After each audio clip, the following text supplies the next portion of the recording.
القوات المسلحة تحظر نشر أي مادة تتعلق بالاستفتاء يومي الجمعة والسبت.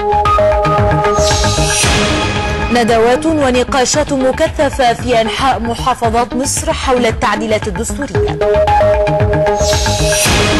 بمشاركة عدد كبير من السائحين، شباب شرم الشيخ ينظمون حملة لتنظيف وتجميل منطقة خليج نعمة.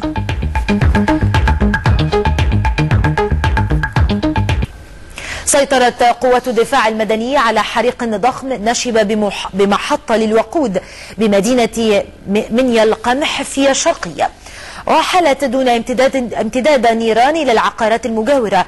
أسفر الحريق عن إصابة 3 من العاملين بالمحطة، فيما انتدبت المحافظة رجال المعمل الجنائي لمعرفة أسباب الحريق.